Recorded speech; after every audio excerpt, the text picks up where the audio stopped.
Hello, my name's Senji, and this is the first episode of Lucky Draw where I'm going to be discussing random magic cards. Now, the thing is, I've been playing ever since Future Sight, and I've actually applied to be a judge in the New York's area. So I know a lot about Magic the Gathering, or at least I know a lot about how to play it and how the cards worked and how the meta has changed since then. So today I'm going to be talking about Jace, the Living Guildpact, which is from M15. Now, before I start up on Jace, I like to just say I've noticed that on the new Magic the Gathering cards for this set, all the rares and mythics have some kind of weird holographic circle at the bottom. I don't exactly know what that is, but if anybody's willing to tell me, I'd be gladly appreciate it.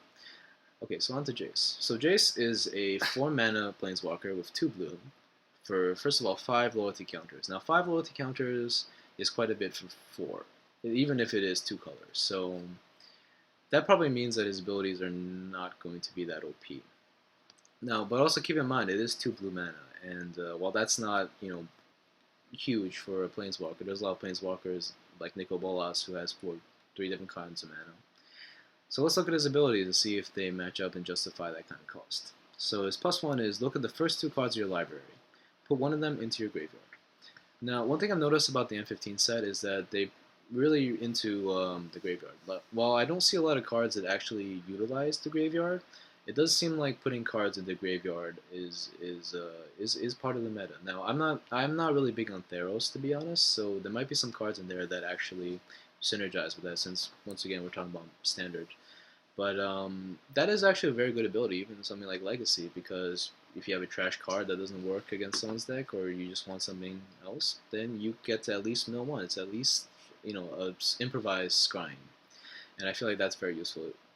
It's a +1 ability too, so it's not that bad. His -3 ability is return another target non-permanent land permanent to the owner's hand.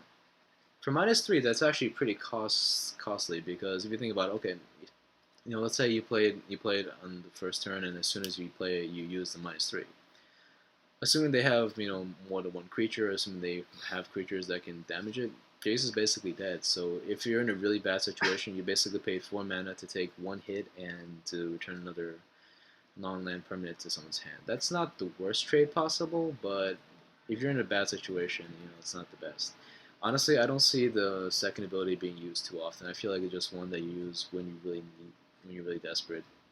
Obviously, it's good for taking there those big creatures, the trample ones, the ones that go after Jace or go after you. But especially since this is sorcery and not an instant because it's on a planeswalker, I really would not consider this the best ability.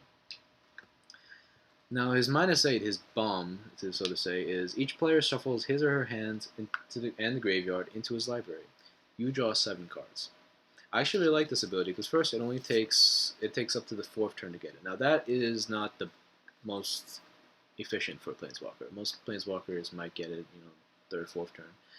But I mean, it's not bad. I mean, if you're playing standard, this is definitely going. You can definitely make it to 4 turns with Jace if you're in an even situation.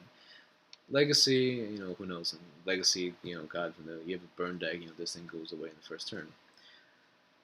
Now, the ability to shuffle your hands and graveyard into your library and then drawing 7 cards. That would work, with the first ability, because let's say you draw a deck where you don't use the graveyard, where you actually have to choose between 2 cards that are good. Well, you get a chance to get it back again. And I guess so does your opponent, but at the same time, you get to draw 7 cards. So obviously an ability you want to use when your hand is empty, you have nothing to do, you have no counter spells, use the bomb. Even if Jace dies, you draw 7 cards for 4 mana, so that's a really good investment. In terms of synergy, I can't really think of much in the set that really synergizes with him. I haven't seen any cards that really use the graveyard to good effect. But Jace is certainly a good card, and he's hovering around $20 right now.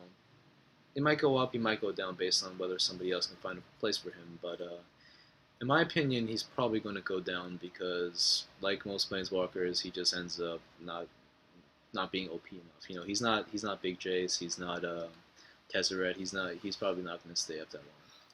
All right, thank you very much for watching. I'll be back with another episode tomorrow.